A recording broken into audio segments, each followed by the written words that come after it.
আসসালামু আলাইকুম everyone. Facebook page অথবা ফেসবুক আইডির মধ্যে কিভাবে ডিজিটাল ক্রিয়েটর সেট করতে পারবেন গাইস, এটা খুবই গুরুত্বপূর্ণ আর খুবই ইন্টারেস্টিং একটি ফেসবুক পেজ বা একটি ফেসবুক আইডির জন্য।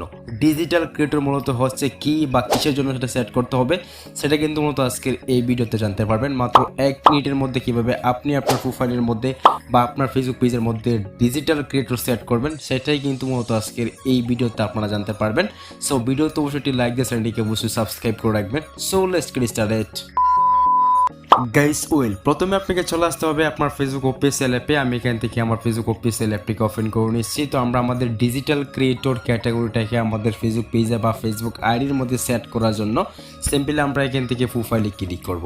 প্রোফাইলে ক্লিক করলে কিন্তু আপনার সামনে জাস্ট এইরকমভাবে কিনতে শুরু করবে। দেখতেই পারতেছেন এখানে কিন্তু প্রোফাইল অ্যাক্টর লেখা রয়েছে। আপনাদের এখানে ব্লগার লেখা থাকতে পারে বা অন্য কিছু আদার কিছু লেখা থাকতে পারে, ভিডিও ক্রিয়েটর লেখা থাকতে পারে বা পাবলিক পিকার লেখা থাকতে পারে, আদারওয়াইজ অনেক কিছু লেখা থাকতে পারে।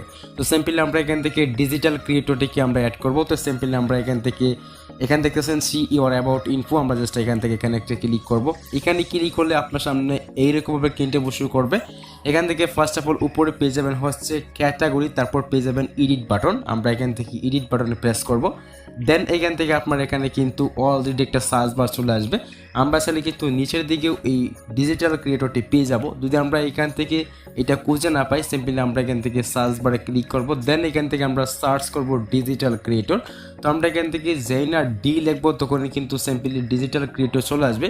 আর যদি ডি লিখতে না আসে সিম্পলি আমরা সম্পূর্ণ লেখাটা দিয়ে দিব। যেমন হচ্ছে আমরা এখান থেকে ডিজিটাল ক্রিয়েটর লিখে দিচ্ছি, যেমন ডিজিটাল ক্রিয়েটর লেখা হয়ে গেলে সিম্পলি কিন্তু আপনার এখানে সাজেস্টে কিন্তু এটা চলে আসবে। ঠিক আছে, সিম্পলি কাজ হবে আপনার এখানে ক্লিক করা। দেন এখান থেকে কিন্তু আপনার সামনে এইরকমভাবে কিনতে শুরু করবে। এখান থেকে সিম্পলি নিচের দিকে পেয়ে যাবেন হচ্ছে সেভ একটা আইকন। আমরা এখান থেকে এই সেভ একটা ক্লিক করব।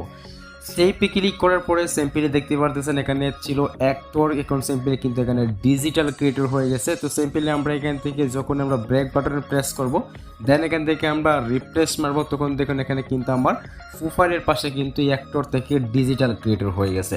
তো এইভাবে কিন্তু খুব সহজে মাত্র 1 মিনিটের মধ্যে মানে 1 সেকেন্ডের মধ্যে কিন্তু আপনি প্রোফাইল ডিজিটাল ক্রিয়েটর কিন্তু বানিয়ে ফেলতে পারবেন বা ফেসবুক পেজকেও ডিজিটাল ক্রিয়েটর কিন্তু করতে পারবেন।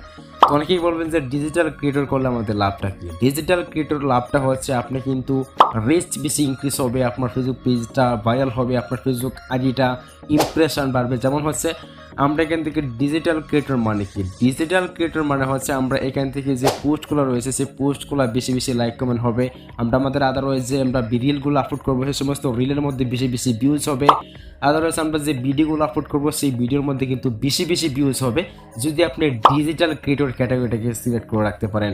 অনেকে কিন্তু ডিজিটাল ক্যাটাগরি সম্পর্কে জানেন না বা ডিজিটাল ক্যাটাগরি কীভাবে সিলেক্ট করতে হবে সেটা কিন্তু আমরা বুঝেন না, সেটা কিন্তু আপনারা বুঝেন না। তো আজকের এই ছোট্ট ভিডিওতে কিন্তু আপনাদেরকে দেখিয়ে দিলাম কীভাবে মূলত ডিজিটাল ক্রিয়েটর ক্যাটাগরিটাকে সিলেক্ট করতে হয়, কীভাবে দিতে হয়। তো কেমন লেগেছে আজকের এই ছোট্ট এই ভিডিওটি অবশ্যই কমেন্ট করে জানিয়ে যাবেন।